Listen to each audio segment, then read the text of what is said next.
Oui. Avec vous, on se projette dans les programmes du week-end. Qu'est-ce que vous avez repéré? Quel est le thème du jour? Alors le thème pourrait être comment changer le monde. Alors vaste question, particulièrement en ce moment. Vous avez 3 minutes. Voilà, j'ai 3 minutes. On pourrait commencer par nettoyer notre monde des fausses informations, les fake news chères à Donald Trump. Et il y en a une qui est très solide.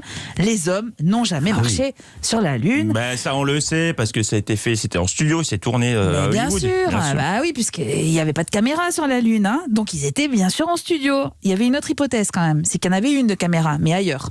Sur le côté du LEM, il y a une trappe qui s'est ouverte. Une petite caméra vidéo fixée à l'intérieur a commencé à filmer automatiquement. Un peu comme une caméra de surveillance, quoi. Après avoir marché sur la Lune, Armstrong a pris la caméra et est allé l'installer à 20 mètres de là. 20 mètres, c'est la longueur du câble. Ça peut vous sembler easy, mais avec la pesanteur et la combinaison, c'est pas évident. Ensuite, Armstrong a rejoint son collègue devant le LEM pour mettre en scène cette conquête américaine. Il tape la pose devant le LEM avec le drapeau des États-Unis, un peu comme s'il prenait un selfie, mais juste le selfie le plus ouf du XXe siècle, quoi. Et le plus cher d'ailleurs. Extrait d'un nouveau programme court sur le site d'Arte, History Catchers, des séquences de 4 minutes réalisées avec le concours de l'INA pour rendre hommage à tous ceux qui ont capté, filmé des événements historiques, et c'est absolument passionnant. On peut aussi changer le monde en disant merde aux terroristes, en réaffirmant son désir de liberté. C'est ce que fait Pierre tous les jours depuis le 13 novembre 2015.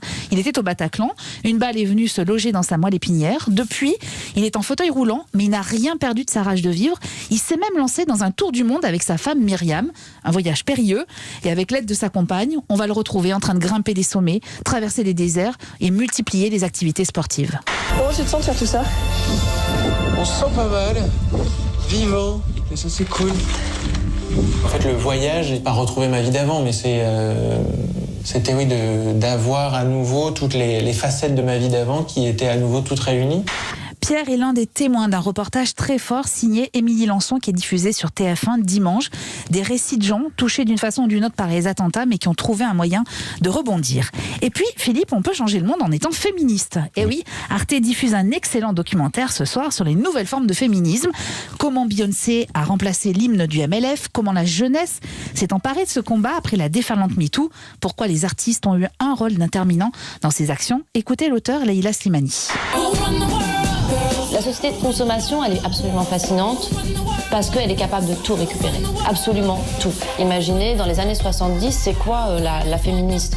C'est une femme pas épilée, pas sexy, mal baisée, en colère. Donc c'est vraiment le modèle de la femme qui est pas attirante. Il n'y a rien à vendre chez cette femme-là. Aujourd'hui, on va vous vendre une autre féministe qui est sexy, qui est épilée, qui a du pouvoir, qui a de l'ambition, qui veut gagner de l'argent. C'est ça la différence. C'est qu'aujourd'hui, le féminisme, il est sexy, le féminisme, il est glamour. Et la voix de Beyoncé est devenue un porte-drapeau de la cause féministe. Alors je récapitule, débarrassons le monde des fake news avec History Catchers sur arte.tv. N'arrêtons pas de vivre comme Pierre dans Reportage dimanche à 13h40 et soyons fiers d'être des femmes sur Arte ce soir à 22h45 avec le documentaire Pop Féminisme. Merci beaucoup Eva Rock, merci Bertrand Chameroy. Bon week-end à tous les deux. Bon week-end.